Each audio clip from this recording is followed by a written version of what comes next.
نحمده ونصلي على رسوله الكريم اما بعد فاعوذ بالله من الشيطان الرجيم بسم الله الرحمن الرحيم الباب الخامس عشر في المحافظة على الاعمال 15واں باب اعمال خیر پر ہمیشگی اختیار کرنے کا ذکر۔ قال اللہ تعالی الم یأن للذین آمنوا ان تخشع قلوبهم لذکر اللہ وما نزل من الحق ولا يكونوا كالذين اوتوا الكتاب من قبل فطال عليهم الامد فقست قلوبهم۔ اللہ تعالیٰ نے ارشاد فرمایا، کیا وقت نہیں آیا ایمان والوں کو کہ گڑ گڑائیں ان کے دل اللہ کی یاد سے اور جو اترا ہے سچا دین، اور نہ ہو ان جیسے جن کو کتاب ملی تھی اس سے پہلے، پھر لمبی مدت ان پر گزر گئی، پھر ان کے دل سخت ہو گئے۔ وقال تعالی ثم قفینا علی آثارهم برسلنا وقفینا بعیسی ابن مریم وآتیناہ الانجیل وجعلنا في قلوب الذین اتبعوه رأفة ورحمة ورهبانیة ابتدعوها ما كتبناها علیہم الا ابتغاء رضوان اللہ فما رعوها حق رعایتها۔ اور اللہ تعالی نے فرمایا، پھر پیچھے پیچھے ان کے قدموں پر ہم نے اپنے رسول بھیجے، اور ہم نے عیسیٰ علیہ السلام یعنی مریم کے بیٹے کو ان کے پیچھے بھیجا، اور اس کو ہم نے انجیل دی اور اس کے ساتھ چلنے والوں کے دلوں میں نرمی اور مہربانی رکھ دی، اور ایک ترک دنیا کرنا، انہوں نے یہ دین میں نئی بات نکالی تھی، ہم نے یہ ان پر نہیں لکھا تھا، مگر یہ انہوں نے اللہ کی رضامندی حاصل کرنے کے لیے اپنے اوپر فرض کیا، لیکن پھر اس کو نبھایا نہ جیسا کہ نبھانے کا حق تھا۔ وقال تعالی ولا تكونوا كالتي نقضت غزلها من بعد قوة انكاثا، اور تم اس عورت کی طرح نہ ہو جانا جس نے اپنا کاتا ہوا سوت محنت کے بعد ٹکڑے ٹکڑے کر ڈالا۔ وقال تعالی واعبد ربك حتى يأتيك اليقين، اور اپنے رب کی عبادت کیے جاؤ یہاں تک کہ یقینی بات آ جائے۔ یہ چند ایک آیات قرآن پاک کی اس معنی میں یہاں پر درج کی گئی ہیں کہ جس سے ہمیں یہ پتہ چلتا ہے کہ اللہ تعالیٰ کو وہ کام پسند ہے کہ جو مستقل طور پر کیا جائے۔ اس میں جو پہلی آیت ہم دیکھتے ہیں اس میں کچھ یوں ارشاد ہوتا ہے کہ کیا اہل ایمان کے لیے وہ وقت نہیں آیا کہ ان کے دل اللہ کے ذکر سے لرز اٹھیں اور جو بھی حق میں سے نازل کیا گیا، اور وہ ان لوگوں کی طرح نہ ہو جائیں جنہیں کتاب دی گئی اور پھر ایک لمبی مدت ان پر گزر گئی تو ان کے دل سخت ہو گئے۔ اس آیت کو یہاں پر لانے سے مفہوم یہ بنتا ہے کہ وہ کام کہ جس کے اندر اللہ کی خشیت، اللہ کا خوف اور محبت ہو، وہ کام اس سے بہتر ہے کہ جس کے اندر انسان بوریت کا اظہار کرے یا اس کے پڑھنے اور نہ پڑھنے کو برابر سمجھے یا وہ دلوں اور روح میں نہ اترے۔ اس کے لیے اہل کتاب کی مثال دی گئی کہ ایک لمبے مدت تک ان کے پاس کتاب رہی، لیکن چونکہ انہوں نے اس کا حق ادا نہ کیا، اس لیے ان کے دل اس کتاب سے فائدہ اٹھانے کی بجائے اس کی طرف سے سخت ہو گئے اور وہ ان کے لیے اجنبی ہو گئی۔ پھر اسی طرح یہاں پر حضرت عیسیٰ علیہ السلام کی مثال دی گئی کہ ہم نے انہیں انجیل عطا کی، اور ہم نے ان لوگوں کے دلوں میں جنہوں نے ان کی پیروی کی یعنی عیسائیوں کے دلوں میں محبت اور رحمت ڈال دی، اور ان کے اندر یہ عنصر جو ہے وہ آپ دوسری قوموں کے مقابلے میں زیادہ دیکھیں گے۔ اور یہی وجہ ہے کہ 7ویں پارے میں بھی آپ نے پڑھا کہ جو لوگ اپنے آپ کو نصارہ کہتے ہیں وہ مسلمانوں کے بنسبت زیادہ قریب ہیں ان لوگوں کے کہ جو یہودی ہیں۔ یہاں پر یہ آیت جس مقصد کے لیے کوٹ کی گئی ہے وہ یہ ہے کہ رہبانیت ابتدعوها، رہبانیت انہوں نے خود ایجاد کر لی تھی، ما کتبناها علیہم، ہم نے ان پر اسے فرض نہیں کیا تھا، یعنی دنیا کو چھوڑ کر دنیا کی لذتوں اور آرام سے کنارہ کشی اختیار کرنا اللہ تعالیٰ نے ان پر واجب نہیں کیا تھا۔ پہلے درجے پر انہوں نے خود اپنے اوپر ایسی سختی کی اور پھر انہوں نے اس کو چھوڑ دیا، اس کا حق نہ دیا۔ تو یہاں کہنا کیا مقصود ہے کہ انسان اپنے اوپر ایسے کاموں کا بوجھ نہ لا دے کہ جو وہ نہ کر سکے، اور اگر کوئی کام انسان کرتا ہے تو پھر اسے پائے تکمیل تک پہنچانا ہی اسی میں خیر اور بھلائی ہے۔ پھر اسی طرح ایک اور بڑی خوبصورت آیت بتائی گئی کہ وَلَا تَكُونُوا كَالَّتِي نَقَضَتْ غَزْلَهَا مِن بَعْدِ قُوَّةٍ أَنْكَاثًا، ایک عورت کی مثال دی گئی کہ جو ساری رات بیٹھ کے سوت کاٹتی ہے۔ ہمارے یہاں تو اس کا رواج نہیں، لیکن آج کل بھی گاؤں میں ایسی بہت سی خواتین آپ کو مل جائیں گی جو دن کے ساتھ ساتھ رات کو بطور خاص مل جل کے جاگتی ہیں اور ساری رات یعنی ایک کام کو نپٹانے کی کوشش کرتی ہیں۔ کیونکہ دن میں انسان کو اور بہت سے کام ہوتے ہیں، بار بار اٹھنا ہوتا ہے تو ایک کام پورا نہیں ہوتا. تو گاؤں میں اب بھی یہ رواج موجود ہے کہ خواتین سب مل کر پوری رات جاگ کر اپنا سوت کاٹتی ہیں. فرمایا کہ ایسی عورت کی طرح تم کام مت کرنا کہ جو رات بھر سوت کاٹے اور صبح اٹھ کر اور سوت کو ٹکڑے ٹکڑے کر کے توڑ دے. یعنی انسان ایک کام کرے اور پھر اس کو چھوڑ دے، یہ بالکل ایسا ہی ہے جیسے ایک کام کو کر کے برباد کر دینا. پھر اسی طرح فرمایا کہ وَاعْبُدْ رَبَّكَ حَتَّى يَأْتِيَكَ الْيَقِينُ، کہ یقینی دن اور یقینی وقت، اور یقینی وقت سے مراد آخرت اور رب کی ملاقات کا وقت ہے، وہ وقت آنے تک تم کیا کرتے رہو؟ وَاعْبُدْ رَبَّكَ، اپنے رب کی عبادت کرتے رہو. مراد یہ کہ عبادت وہی خوبصورت ہے اور وہی اچھی ہے کہ جس میں ہمیشگی ہو اور وہ انسان کی زندگی کے آخری لمحوں تک اسے انسان نبھاتا چلا جائے. اور اسی طرح اس باب میں بہت سی احادیث ہیں. پہلی حدیث ہے عن عمر بن الخطاب رضی اللہ عنہ قال قال رسول اللہ صلی اللہ علیہ وسلم من نام عن حزبه من اللیل او عن شیء منه فقرأه ما بین صلاة الفجر وصلاة الظہر کتب له کأنما قرأه من اللیل. رواہ مسلم. یہ حدیث مسلم نے روایت کی ہے. ابو ہریرہ رضی اللہ تعالی عنہ اس کے راوی ہیں. اس میں کہا یہ گیا ہے کہ رسول اللہ صلی اللہ علیہ وسلم نے فرمایا جو شخص رات کو اپنا پورا وظیفہ یا اس کا کچھ حصہ پڑھے بغیر سو گیا پھر اس کو فجر اور ظہر کی نماز کے درمیان میں پڑھا تو اس کے لیے ویسا ہی ثواب لکھا جائے گا جیسا کہ رات کو پڑھا ہو. مراد یہ کہ اگر ایک شخص رات کے وقت کچھ بھی پڑھنے کا عادی ہے، کوئی تلاوت، کوئی عبادت، کوئی بھی ایسا اللہ کا ذکر کرنے کا عادی ہے، لیکن کسی دن اس کو ایسی مجبوری آ گئی کہ وہ اس وقت نہ کر سکا، مثال کے طور پر وہ سفر میں تھا، مثال کے طور پر اس کو کوئی بیماری ناگہانی آ گئی، وہ کسی ایسی مصروفیت یا شغل میں محو ہو گیا کہ جس نے اس سے وہ کام نہ کرنے دیا، لیکن اس کے دل میں ایک کھٹک باقی رہی کہ میں اپنا یہ کام جو اس نے خود اپنے لیے سلیکٹ کیا اس پہ فرض نہیں، اسی لیے یہاں پر لفظ حزب کا استعمال ہوا ہے، فرض کا نہیں ہوا. حزب یعنی ایک حصہ. تو اس میں یعنی ایک حصے میں جو کام اس نے کرنا اپنے اوپر فرض کیا تھا یا اپنے اوپر واجب کیا تھا اس کی طرف اشارہ ہے، اور پھر وہ کام کو جب رات نہیں کر سکا تو اس نے اس کام کو اپنے دل کی کھٹک کی وجہ سے دن میں پورا کر لیا.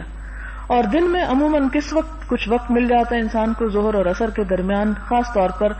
عربوں کے ہاں جہاں گرمی اپنی پوری شدت کے ساتھ ہوتی ہے اور سورج ڈھلنے کے بعد عصر تک ایک اچھا خاصا وقت ہوتا ہے اور وہ کچھ فراغت اور آرام کا بھی ہوتا ہے، یعنی قیلولہ کا وقت ہوتا ہے ظہر کے بعد. تو اس آرام کے وقت میں اس نے اپنے پچھلے دن کی روٹین جو تھی اس کو پوری کر لی. اس کو اتنا ہی ثواب اور اجر ملے گا جتنا وہ رات کو کرنے کا ملے گا، کیونکہ رات کو کچھ کام ایسے ہوتے ہیں کہ جن کا اجر دن کے مقابلے میں زیادہ ہوتا ہے جب انسان اپنی نیند اور آرام کو چھوڑتا ہے. پھر اسی طرح حضرت عائشہ کی روایت ہے یہاں پر کہ حضور صلی اللہ علیہ وسلم نے فرمایا احب الدین الیہ ما داوم صاحبہ علیہ، کہ اللہ تعالیٰ کو سب سے زیادہ وہ دین پیارا ہے جس کا کرنے والا اس پر ہمیشگی اختیار کرے. دین سے مراد یہاں پر وہ عمل ہے کہ جسے انسان کرتا ہے اور پھر اس کو چھوڑتا نہیں، اسے مسلسل کرتا چلا جاتا ہے. اگلی حدیث حضرت عبداللہ بن عمرو بن العاص سے روایت ہے. کہتے ہیں قال لی رسول اللہ صلی اللہ علیہ وسلم، کہ مجھے حضور صلی اللہ علیہ وسلم نے فرمایا یا عبداللہ لا تکن مثل فلان کان یقوم اللیل فترک قیام اللیل. متفق علیہ. متفق علیہ کا مطلب ہے بخاری اور مسلم دونوں نے روایت کیا ہے. حدیث یہ ہے کہ آپ صلی اللہ علیہ وسلم نے حضرت عبداللہ سے، عبداللہ بن عمرو بن العاص، یہاں پر دیکھیں آپ عمر کے بعد واو پڑی ہوئی ہے، عموماً لوگ اس کو عمرو پڑھتے ہیں، یہ عمرو نہیں ہوتا، یہ عمرو ہوتا ہے. جب عین کے اوپر زبر پڑھنا ہو تو واو آگے نشانی کے طور پر آتا ہے لیکن سائلنٹ ہوتا ہے. تو عبداللہ بن عمرو سے حضور صلی اللہ علیہ وسلم نے فرمایا کہ اے عبداللہ تو فلاں آدمی جیسا نہ ہو جانا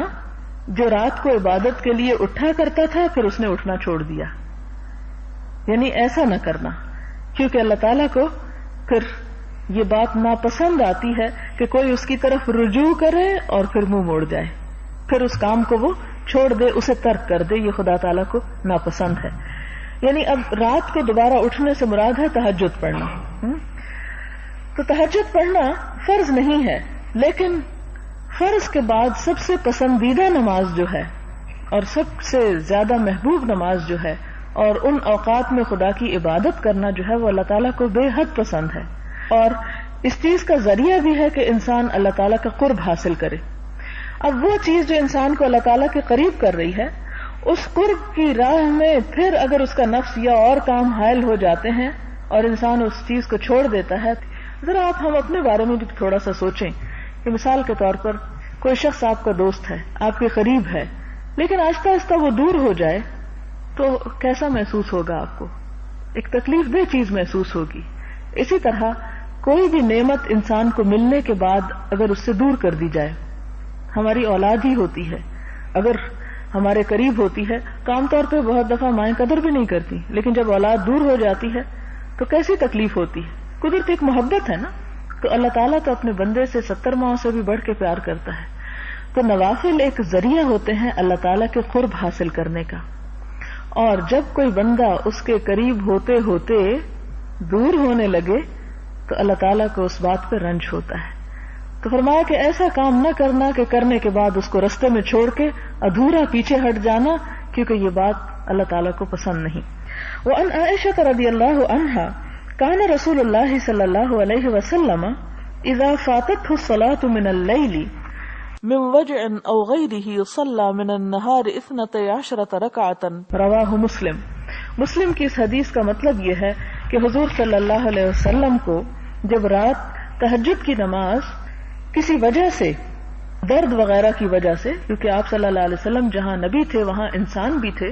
تو انسان ہونے کے ناطے انسان پر جو تکلیف یا بیماری آتی ہے وہ آپ پر بھی آتی تھی. فرمایا کہ جب آپ کسی درد یا تکلیف کی وجہ سے رات کو تہجد کے لیے اٹھ نہیں سکتے تھے تو آپ اس کی جگہ دن میں 12 رکعت نماز پڑھ لیا کرتے تھے. اس حدیث کا کئی لوگ غلط مطلب لیتے ہیں، اور وہ کیا؟ اور وہ یہ کہتے ہیں کہ ظہر کے ساتھ 12 رکعتیں پڑھ لینا تہجد کے برابر ہے. حالانکہ اس کا یہ مطلب نہیں ہے کہ وہ اس کے برابر ہے. اس کا مطلب یہ ہے کہ اگر کوئی شخص عادی ہو تو یہ اس کے لیے اس کو چھوڑنا ایک ناپسندیدہ بات ہے، لیکن چونکہ انسان ہے اور انسان ہونے کے ناطے چھوٹ بھی جاتی ہے اس سے چیز، تو فرمایا کہ پھر بھی اس کو بھی پورا کر لینا، ایک طرح سے اس کی قضا دے دینا،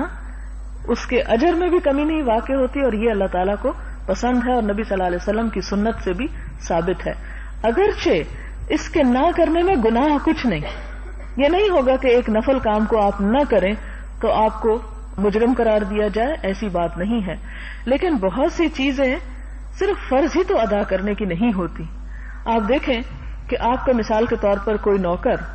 اپنی ڈیوٹی سے بڑھ کر جب کوئی کام کرتا ہے تو آپ کے دل میں خود بخود شکر گزاری کے اور اس کے لیے محبت کے جذبات پیدا ہوتے ہیں. لیکن اگر کوئی اپنی ڈیوٹی میں کمی کرے تو بہرحال اس کے لیے انسان کا دل جو ہے وہ بہت اچھے جذبات کا حامل نہیں ہوتا. اسی طرح یہ ہے کہ نوافل اللہ تعالیٰ نے بندے کے اوپر کوئی ڈیوٹی نہیں ڈالی کہ ضرور کرے. نفل کا تو مطلب ہی ہے وہ عبادت، چاہے وہ نماز کی شکل میں ہو، چاہے خیرات کی شکل میں ہو، چاہے کسی بھی اور کام کی شکل میں ہو، وہ عبادت جو انسان دل کی خوشی سے کرے. عربی میں اس کے لیے تطوع کا لفظ استعمال ہوتا ہے. طوعن اور کرہن کا لفظ آپ نے سنا ہوگا کہ دل کی خوشی کے ساتھ، کسی مجبوری کے ساتھ نہیں، کسی کی پابندی کے ساتھ نہیں، کوئی نہیں کہتا اس کو کرنے کے لیے، لیکن خود وہ آگے بڑھتا ہے، خود وہ سبقت کرتا ہے. تو ایسا کرنا اللہ تعالیٰ کو نہایت پسندیدہ ہے. اور اگر کوئی شخص اس میں پھر کسی انسانی ضرورت اور کمزوری کی وجہ سے کمی کر جائے تو اللہ تعالیٰ کو یہ بات بھی پسند ہے کہ اس کمی کو کسی اور طرح پورا کر دے. مثلا عادت ہوتی ہے کچھ خاص دنوں میں، کچھ خاص مواقع پر، کچھ جگہوں پر کچھ اچھا کام کرنے کی، کچھ صدقہ خیرات بعض اوقات کرنے کی، بعض اوقات اور کچھ کسی کے ساتھ خیر خواہی اور بھلائی کرنے کی. تو ایسی عادتیں انسان جو وقتاً فوقتاً کرتا رہتا ہے انہیں پورا کرنا چاہیے، اور ان کا پورا کرنا ہی اللہ تعالیٰ کو پسندیدہ ہے. الباب السادس عشر فی الامر بالمحافظة على السنة وآدابها. 16واں باب سنت اور اس کے آداب پر پابندی کے حکم کے بیان میں. پیچھے تو ایک جنرل تھا کہ کوئی بھی نیکی کا کام جو انسان کرتا ہو اس کی پابندی، اور یہاں پر ہے سنت پر پابندی. اللہ تعالیٰ نے فرمایا وَمَا آتَاكُمُ الرَّسُولُ فَخُذُوهُ وَمَا نَهَاكُمْ عَنْهُ فَانْتَهُوا. اللہ تعالیٰ کا ارشاد ہے کہ جو کچھ تمہیں رسول صلی اللہ علیہ وسلم دیں اسے لے لیا کرو. وَمَا نَهَاكُمْ عَنْهُ، اور جس چیز سے وہ روکیں تم کو، فَانْتَهُوا، تو رک جایا کرو. اسی طرح اللہ تعالیٰ نے فرمایا وَمَا يَنْطِقُ عَنِ الْهَوَىٰ إِنْ هُوَ إِلَّا وَحْيٌ يُوحَىٰ، کہ آپ صلی اللہ علیہ وسلم اپنی خواہش نفس یا اپنی مرضی سے بات نہیں کرتے، جو کچھ وہ تمہیں سکھاتے ہیں وہ ان پر وحی کی جاتی ہے۔ تو گویا قرآن کے بعد جو مقام ہے سنت کا، وہ اس آیت سے بہت اچھی طرح واضح ہو جاتا ہے کہ سنت نبی صلی اللہ علیہ وسلم کی کوئی ذاتی باتیں نہیں ہیں، یا جو انہوں نے حکمت کی چیزیں ہمیں سکھائیں یہ ہماری چوائس پہ نہیں چھوڑ دیا کہ مرضی ہو تو کر لیں اور مرضی ہو تو نہ کریں، بلکہ یہاں ان کی حفاظت اور پابندی کی طرف توجہ دلائی جا رہی ہے۔ ایک اور جگہ پر فرمایا قل ان کنتم تحبون اللہ فاتبعونی یحببکم اللہ ویغفر لکم ذنوبکم، کہہ دیجئے اگر تمہیں اللہ تعالیٰ سے محبت ہے تو میرا اتباع کرو، اللہ تم سے محبت کرے گا اور تمہارے گناہوں کو معاف کر دے گا۔ تو گویا اللہ تعالیٰ کی محبت حاصل کرنے کا ذریعہ رسول اللہ صلی اللہ علیہ وسلم کا اتباع ہے۔ اتباع کا معنی کیا ہوتا ہے؟ تابعداری کرنا، پیروی کرنا، آپ کو فالو کرنا۔ یعنی یہ ہو نہیں سکتا کہ کوئی شخص یہ دعویٰ کرے کہ میں اللہ تعالیٰ سے بڑی محبت کرتا ہوں اور پھر وہ رسول اللہ صلی اللہ علیہ وسلم کی سنت سے بے نیاز ہو، ان کے طریقے سے بے خبر ہو۔ محبت مکمل ہو ہی نہیں سکتی جب تک کہ آپ کا اتباع نہ ہو۔ پھر اسی طرح فرمایا لقد کان لکم فی رسول اللہ اسوۃ حسنۃ لمن کان یرجو اللہ والیوم الآخر، کہ تمہارے لیے رسول اللہ صلی اللہ علیہ وسلم کی زندگی میں بہترین نمونہ ہے ہر اس شخص کے لیے کہ جو اللہ اور یوم آخرت پر ایمان رکھتا ہو۔ اس کا معنی کیا ہے؟ اس کا معنی یہ ہے کہ نبی صلی اللہ علیہ وسلم کی سنت کوئی معمولی چیز نہیں، بلکہ اس کی پیروی ایمان کا حصہ ہے۔ وہ کس طرح کہ جو آخرت پر اور اللہ کی ذات پر بھروسہ رکھتا ہے، اسے یقین ہے کہ خدا موجود ہے اور وہ جزا سزا دینے پہ قادر ہے، اور اس کا ایمان ہے کہ آخرت بھی آنے والی ہے، تو پھر ایسے شخص کو کیا کرنا چاہیے؟ اپنی زندگی کو رسول اللہ صلی اللہ علیہ وسلم کے طریقے کے مطابق ڈھالنے کی کوشش کرنی چاہیے، کیونکہ قیامت کے دن جو نمونہ سب سے زیادہ خوبصورت ہوگا اور جو سب سے زیادہ پسندیدہ ہوگا وہ انسان حضور صلی اللہ علیہ وسلم ہے، وہ نبی محمد صلی اللہ علیہ وسلم کی ذات ہے، اور جو جتنا ان کی سنت کے قریب ہوگا اتنا ہی اللہ تعالیٰ اس کے اعمال کو شرف قبولیت عطا کریں گے۔ پھر آپ دیکھیں کہ اگلی آیت میں مزید تھوڑا سا اس پر سٹریس دیا گیا، قال تعالی فلا وربک لا یؤمنون حتی یحکموک فیما شجر بینہم ثم لا یجدوا فی انفسہم حرجا مما قضیت ویسلموا تسلیما، پس نہیں قسم تیرے رب کی، لا یؤمنون، یہ لوگ ایمان ہی نہیں لائیں گے، یہ مومن ہی نہیں ہو سکتے، حتی یحکموک، یہاں تک کہ یہ آپ کو جج بنا لیں، منصف بنا لیں، فیما شجر بینہم، اس معاملے میں جس میں ان کے درمیان اختلاف ہو گیا، ثم لا یجدوا فی انفسہم حرجا، پھر اس معاملے میں اپنے دل میں کسی قسم کی کوئی تنگی محسوس نہ کریں، مما قضیت، اس معاملے میں جو آپ فیصلہ کر دیں، ویسلموا تسلیما، اور پوری طرح وہ سر تسلیم خم کر دیں۔ وقال تعالی فَإِن تَنَازَعْتُمْ فِي شَيْءٍ فَرُدُّوهُ إِلَى اللَّهِ وَالرَّسُولِ إِن كُنتُمْ تُؤْمِنُونَ بِاللَّهِ وَالْيَوْمِ الْآخِرِ، فرمایا کہ اگر تمہارا آپس میں کسی بات میں جھگڑا ہو جائے، یعنی مسلمانوں میں اختلاف رائے ہو جائے، ایک دوسرے کے ساتھ ڈفرنس آف اوپینین ہو جائے، تو ایسے میں کیا کرو؟ فَرُدُّوهُ إِلَى اللَّهِ وَالرَّسُولِ، اس معاملے کو اللہ اور رسول کی طرف لوٹاؤ، یہ دیکھو کہ ان کا کیا حکم ہے اور اس کو اختیار کر لو، اپنی ذاتی رائے کو چھوڑ دو۔ ان کنتم تؤمنون باللہ والیوم الآخر، اگر تم ایمان لاتے ہو اللہ اور یوم آخرت پر، تو یہاں پر بھی اس چیز کو اللہ رسول کی پیروی کو کس سے مربوط کر دیا گیا؟ اللہ اور یوم آخرت پر ایمان سے۔ تو گویا ہم دیکھتے ہیں کہ ایمان اور عمل دو مختلف چیزوں کا نام نہیں ہے۔ پھر اسی طرح ایک اور جگہ پر فرمایا وَمَن يُطِعِ الرَّسُولَ فَقَدْ أَطَاعَ اللَّهَ، جو رسول صلی اللہ علیہ وسلم کی پیروی کرے گا وہ دراصل اللہ ہی کی اطاعت کرے گا، یعنی آپ کی سنت کو اور آپ کی حدیث کو ماننا دراصل اللہ ہی کی بات ماننا ہے۔ اسی طرح آپ صلی اللہ علیہ وسلم کے بارے میں فرمایا وَإِنَّكَ لَتَهْدِي إِلَى صِرَاطٍ مُسْتَقِيمٍ صِرَاطِ اللَّهِ الْعَزِيزِ، کہ بے شک آپ لوگوں کو سیدھے رستے کی طرف ہدایت دیتے ہیں، ان کی رہنمائی کرتے ہیں، وہ رستہ جو غالب اور حکمت والے تعریف والے رب کا رستہ ہے۔ ایک اور جگہ پر فرمایا فَلْيَحْذَرِ الَّذِينَ يُخَالِفُونَ عَنْ أَمْرِهِ أَن تُصِيبَهُمْ فِتْنَةٌ أَوْ يُصِيبَهُمْ عَذَابٌ أَلِيمٌ، کہ وہ لوگ جو حضور صلی اللہ علیہ وسلم کے حکم کی مخالفت کرتے ہیں، اس بات کو مانتے نہیں ہیں،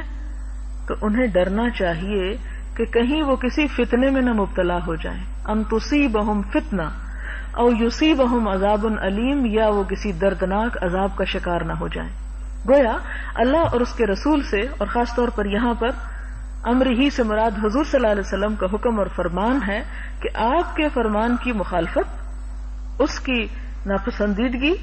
انسان کو کس چیز سے دوچار کر سکتی ہے؟ فتنہ اور عذاب علیم سے۔ فتنے سے مراد دنیا کی آزمائش ہے، اور عذاب علیم سے مراد آخرت کا، کیونکہ دنیا کا عذاب عذاب علیم نہیں ہوتا۔ وقال تعالی وَاذْكُرْنَ مَا يُتْلَى فِي بُيُوتِكُنَّ مِنْ آیات اللہ والحکمہ، نبی صلی اللہ علیہ وسلم کی بیویوں کو خطاب ہے، اور تم تلاوت کرو، وذکرنا اور ذکر کرو، پڑھو، ما یتلا جو بھی پڑھا جاتا ہے، تلاوت کیا جاتا ہے، فی بیوتکن تمہارے گھروں میں، من آیات اللہ اللہ کی آیات میں سے، والحکمہ اور حکمت میں سے۔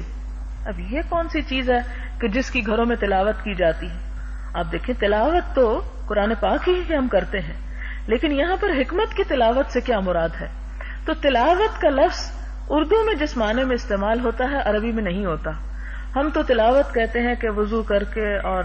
بہت اہتمام کے ساتھ اللہ تعالیٰ کا کلام غلاف دان سے نکال کے کھول کے اور جھوم جھوم کے پڑھنے کو، اسے کہتے ہیں تلاوت۔ حالانکہ تلاوت کا مطلب ہوتا ہے پڑھنا اور غور و فکر کرنا۔ یعنی کس طرح؟ اس کے دو مصدر آتے ہیں، تلا یتلو تلاوتن اور تلا یتلو تلون۔ تلاوتن کا مطلب ہوتا ہے پڑھنا، سوچ سمجھ کے پڑھنا،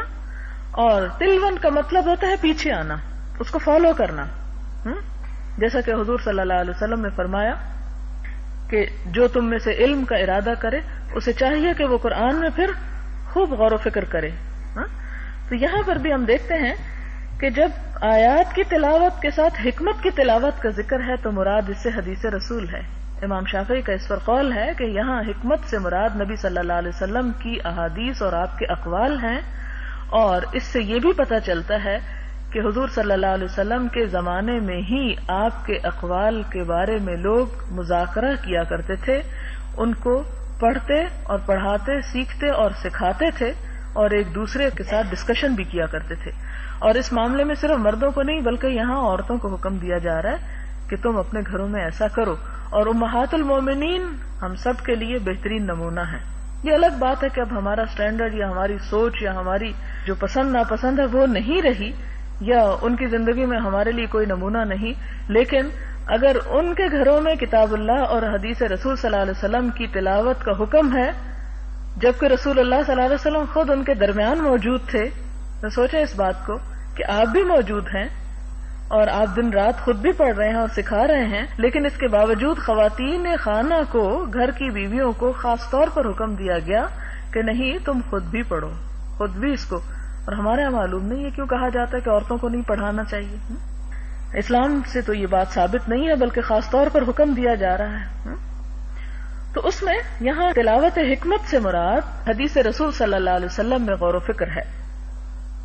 اب احادیث ہے، اس بات کی پہلی حدیث ہے عن ابی ہریرہ رضی اللہ عنہ عن النبی صلی اللہ علیہ وسلم قال دعونی ما ترکتکم انما اہلک من کان قبلکم کثرت سؤالہم واختلافہم علی انبیائہم فاذا نہیتکم عن شیء فاجتنبوہ واذا امرتکم بامر فأتوا منہ ما استطعتم، متفق علیہ۔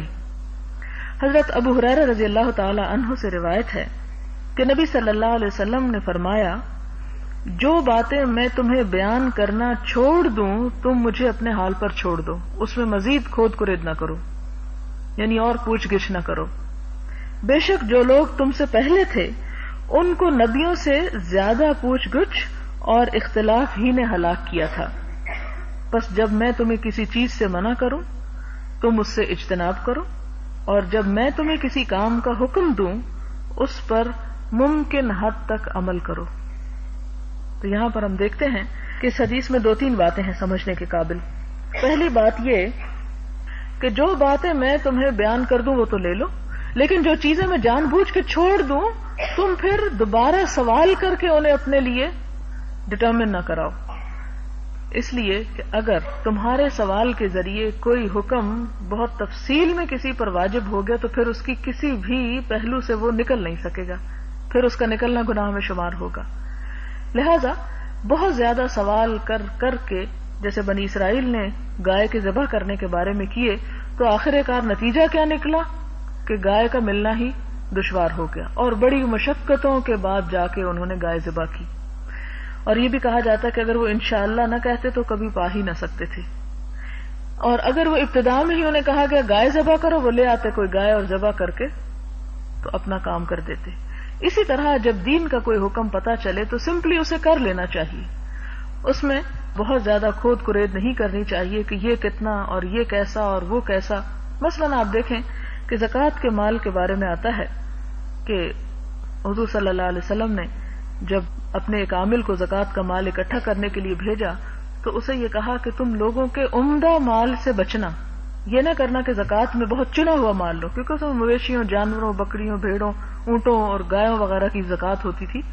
تو وہ طریقہ یہ ہوتا تھا کہ عاملین جو تھے زکوٰۃ اکٹھی کرنے والے وہ مختلف علاقوں میں خود جاتے تھے، کیونکہ آپ نے منع فرمایا تھا کہ ہر شخص لے لے کے اٹھ کے نہ آ جائے، اس طرح بہت تردد اور تکلیف کی بات تھی. ہر علاقے کی زکوٰۃ وہاں پر باقاعدہ سسٹمیٹیکلی اکٹھی کی جائے اور انہی کے فقراء میں تقسیم کر دی جائے. لیکن اگر ہر شخص مدینے اٹھا کے اپنے